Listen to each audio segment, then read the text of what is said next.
So last week we were blessed with the announcement that Lifetime would be releasing a KFC-inspired romance movie starring Mario freaking Lopez. It's alright cause I'm saved by the chef. Alright, I'm sorry, I'll stop. Yes, that is right. Mario Lopez of Saved by the Bell, Slater himself. Is everything okay, man? You doing good? And I know that this sounds like a parody of a Lifetime movie, but I can assure you it is a real mini movie that you can watch right now. And it's called A Recipe for Seduction. I'm so excited! I'm so scared! Okay, jokes aside, that episode of Saved by the Bell cuts deep. And yes, sadly, this is not a full-length movie. It is a mini movie. I guess it didn't warrant the title short film. They've really managed to hit an interesting cross-section where the actual Lifetime fans will be unironically interested in this and the tantalizing story it's telling, and the internet completely memeing it, so good for them. Anyways, there were a lot of very different thoughts on this announcement. Most people were confused. A lot of people were interested to some degree, but, I think this about sums it up. Can't wait for the porn parody. Yep. Currently, the most popular review on Letterboxd is, if there isn't a sex scene where Colonel Sanders is eating pussy for a solid hour before coming up for air and saying that's finger looking good, then honestly, what's the fucking point? Update. There wasn't. But in honor of this marvel of fast food goodness, I thought we'd dress nice for today's video with this movie's employee outfit. Kevin Smith, hire me for Clerks 3 whenever you get around to making it. I know that you're going back to the quick stop, but I'm dedicated to this. But before we get into it, this mini movie is not the only area that KFC has branched into for odd marketing choices. On the less weird side of things, they've started sponsoring people through KFC Gaming. Look at my friend Sprat here with his nice KFC Gaming hoodie. I'm so proud. He gets free fried chicken for shooting people in Call of Duty. That's amazing. They have an entire Twitter dedicated to their gaming sector loaded with memes and interacting with the community. But nothing, and I mean nothing, is more insane than I Love You, Colonel Sanders, a finger-licking good dating simulator that released back in 2019 to pretty high reviews. And honestly, it's stunning. Let's take a look at the trailer. Yes, this is actually an anime-style visual novel dating simulator, available to you right now for free on Steam. It's even playable on the Mac OS. But yeah, a virtual novel game rather than something that you actually play through and control which directions your character goes. You're just given a series of different conversation options and decisions that you can choose from to hopefully land the top prize. And as expected, in this, the top prize is Colonel Sanders himself. And you have to try to woo him while your rival, Ashley, tries to beat you to the punch. But instead of being the worldwide international chicken man that we all know, he is a humble student of the University of Cooking School Academy for Learning, just like you. And even though you'd assume you'd all be on even playing fields, he's already revered by your instructor, who is a Shiba Inu named Sprinkles. And again, though he's a student, he insists on being called Colonel Sanders. No Harland here. So obviously you have to ditch your lifelong best friend on the first day of class so that you can sit next to Sanders senpai, ooh. And you manage to impress him with your amazing mashed potato making skills. Look, I love potatoes, so I get it. But then you have to fight the spork mashed potato monster. And yeah, that's basically what to expect from I Love You, Colonel Sanders. Also pretty sure someone's cooking killed this kid, but it's fine. I would love to know what the real Colonel Sanders would think about all of this kind of stuff being made with his name. I don't really know anything about the dude. Maybe he sucked. Maybe I just don't know. This is just a very interesting development for the world of fast food. But let's get into our finger-licking good mini-movie, A Recipe for Seduction. And I was only able to watch the live premiere of this movie with the power of today's sponsor, ExpressVPN. With ExpressVPN, you too can unlock all sorts of content that might not be available in the country you live in. I was able to unlock that finger-licking goodness with just one simple click. By connecting to one of ExpressVPN's many secure server locations, you can instantly access content on streaming services not available in your country. Other than A Recipe for Seduction, I was able to enjoy Sound of Metal on Amazon Prime this weekend, which kind of emotionally destroyed me. Want to watch some of the best movies by in-the-moment directors like Christopher Nolan, Denis Villeneuve, and David Fincher? Connect to one of ExpressVPN's UK servers and immediately unlock things like The Prestige, Gone Girl, and Prisoners for your immediate viewing pleasure. With a bunch of the best of 2020 lists coming right around the corner, the country that you live in shouldn't block your access to the best content available. So if you want to try ExpressVPN out for yourself, make sure you click the link in the description down below or head on over to expressvpn.com/Jedi to find out how you can get 3 months free. Back to the Seduction. But at the same time, I kind of hate that I'm talking about this, but I had to know for myself. I had to see this through. And the absurdity begins before the movie even has time to start. This piping hot love affair of deep-fried romantic goodness is presented by Kentucky Fried Chicken. Oh, okay, we're going in this deep. Like, they obviously know that this is a meme and they know exactly who they're marketing for, but that is not good enough. Make an entire movie, you cowards, not a glorified commercial. Also, I would hope that it's without saying that there are significantly better ways to spend 15 minutes. I know that 15 minutes doesn't seem like a long time, but I assure you, there are better ways to spend it. There's also probably better things you could be doing than watching this video, so who am I to judge? Anyways, big fancy dinner that's apparently super amazing because this family just hired a brand new cook who has a real way with the chicken. A chef named Harlan Sanders. So our lead here is Jessica, and she's dating this douche canoe, but she's also making fun of him to his face in front of his parents. You've nevertheless orchestrated the perfect meal for the perfect evening. Yes, it couldn't be more perfect.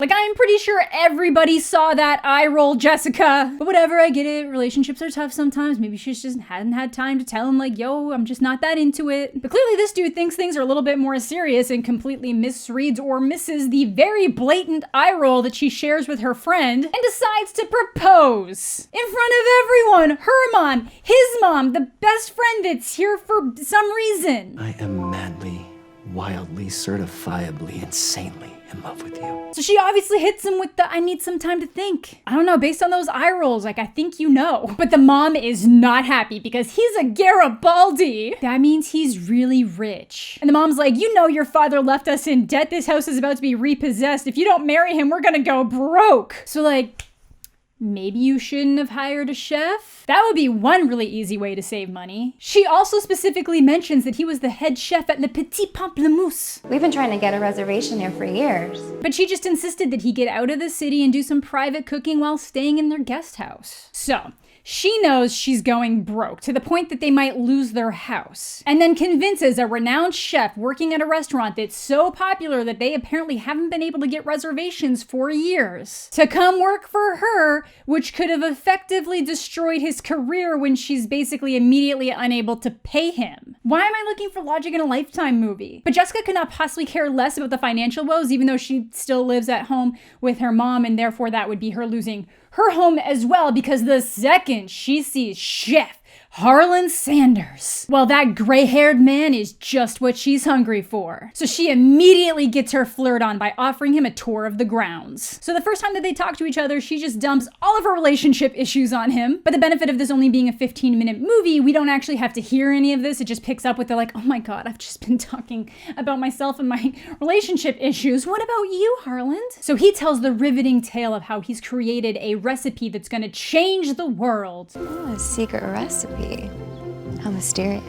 And oh boy, did it ever. Fried chicken slammed with 11 herbs and spices, sending you straight to the grave. But Jessica's been dodging Billy Boy's call, so he just shows up, dressed as the world's biggest douche. Beat it, Crouton. Get back to the kitchen and let me and my fiancé Billy, talk. stop. What a charmer in his country club tennis getup. Don't call me Crouton. Classic. But then her friend calls and is like, did you decide what to do about Billy? No, not yet. I'm pretty sure that you're not into it and you don't even seem to like him as a person, so I think you know. For starters, he's an egotistical, entitled little...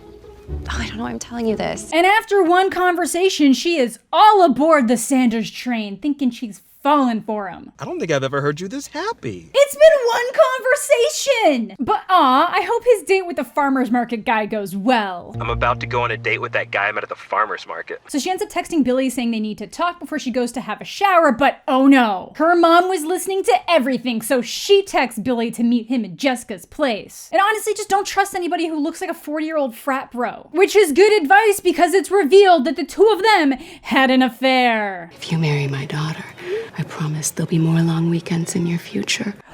Yes, that's right. Billy and the mom did the nasty. The mom's like, get her to marry you and we can have more fun times like before. Which is basically his incentive to really double down on this. Okay, so I have another solution and proposition for these money woes. Why don't they just get married? They like banging so much, it just seems like a super easy solution. I'm pretty sure they're closer in age than him and Jessica. Like there's no other guy in the picture, why not? Look, I get this as a Colonel Sanders love story and we need a little bit of drama, but like a little bit of logic, please. But the secret won't be held for long because her friend was there and he saw everything. This would probably be more of a gotcha moment if Jessica gave a shit about him at all, but you know, it's still helpful, I guess. And the mom also overheard her talking about Harlan's secret chicken recipe that's gonna change the world, so obviously she starts blabbing. So Billy Douche goes to look for it because people are taking this very seriously right now. But hey, I have that backpack. Okay, I'm back on board. That's the kind of immersion I like from my movies. But oh no, he found the secret recipe. He better not deny the world of this finger-licking goodness, which you can make yourself with a careful blend of table salt, dried thyme, dried basil, paprika, oregano, celery salt, garlic salt, black pepper, dry mustard powder, ground ginger, and the real secret,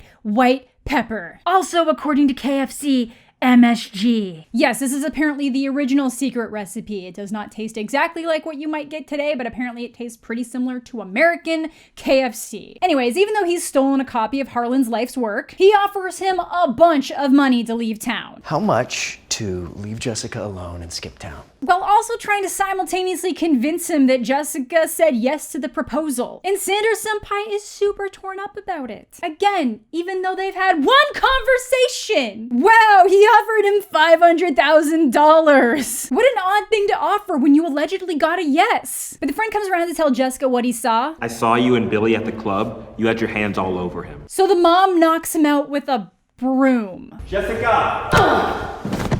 Like they had to have had something more convincing lying around, but you know, whatever, sure. She knocks him out with a broom. So Sanders is like, tell your boyfriend that I can't be bought off and you could have told me yourself that you agreed to his proposal. Because they owe each other so much after one conversation. But of course, it's all a misunderstanding and it's pretty much immediately dealt with because of course we only have 15 minutes to work with. I don't want Billy. I want you. Wow, this really is a parody, but it's also on the channel that people would make the parodies about, which makes it genuine. So the mom sees all this go down and she is shocked and then tells Jessica that, you know, Harlan's not around because he left town. At first, I just assumed she fired his ass, but this is an ultra dramatic Lifetime movie, so obviously they have him tied up in the pool shed. So she goes for a sad walk around the house and finds a door with this very realistic bloodstain, and Billy has Harlan strapped to a chair with a knife. Look, if you're gonna kill somebody or try to get somebody out of the picture, why would you like draw it out? Like what's the plan here, guys? Because right now it seems like the plan is to kill him in front of her. Yes, that will definitely secure you a marriage and not at all result in her going to the cops. This is a very good plan and you are very smart people. Again, why am I trying to bring logic to there's no logic to be had here. So much going on for 15 minutes. But it's all good because Lee managed to escape, knocked Billy out, making way for Harlan and Jessica to share their magic recipe kiss. And then, oh wow, we get a 1 year later and they're getting married and his recipe is a success, I would assume. Who knows where this fictional story will go? But wow, if only the mom knew he was gonna be a worldwide billionaire international franchisee. Now it says that only 1 year has passed, but the mom seems to be in some kind of health and wellness center. Not sure why she isn't in jail, but it looks like some kind of full-time psychiatric care. I don't really know. Are they trying to imply she's in a psychiatric care facility? Because what part of her actions would have spared her jail time? Also, why isn't Billy in jail? This lady tells Jessica's mom she has a visitor and it's him. Also, it's only been a year. Why do they both suddenly have horribly applied gray hair? Wait. Is this the Sanders curse? Is this what happens when you wrong the Colonel? You too get a bad dye job? But then Billy ends it off with this ridiculous, sinister line. I found them. Are they making a sequel? 2020 really is that year, isn't it? Also, who just walks around with a chicken wing? Like, yes, I would like to visit the attempted murderer, please. None of this makes sense and they should both be in prison. Who the hell is Jean or Jean? I just want to chat. Also, is Mario Lopez okay? Because this is basically just like a 15-minute KFC commercial. Like, it's the most extensive KFC ad I've ever seen, but it's still an ad. But man, all this talk of chicken and KFC is just really making me crave some Zaxby's.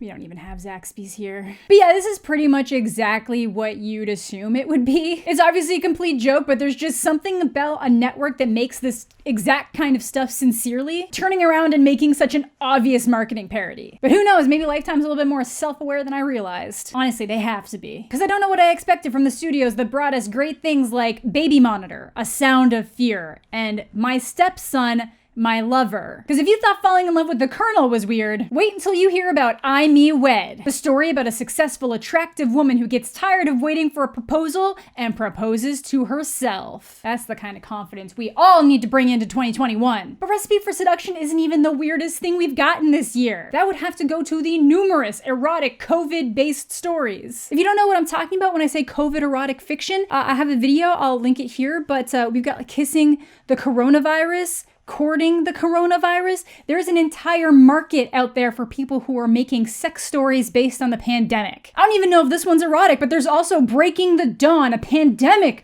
Twilight parody. Nothing is safe. And even as jokes, those take the bill for most ridiculous things created in 2020 that I'm aware of. But that is gonna do it for a Recipe for Seduction. I hope you all enjoyed. I'm gonna be making a best of the year video sometime over the next couple weeks, so if there's any movies or television shows that you guys really like this year, make sure to leave them down below so I can make sure I am all caught up. Also, for the people that are interested in my thoughts on some of those Marvel announcements, there's going to be a special episode of Liquid Pop coming out this Thursday that you guys can check out. Keep up with me on Twitter if you want to know when that goes live. Thank you all so much for watching. Let me know what you're thinking in the comment section down below. Thanks as always to my Patreon supporters. Subscribe to the channel if you're new. Leave a like on the video if you're into that kind of thing. I hope you're all having a fantastic day. I'm mostly okay, and we'll catch you all later.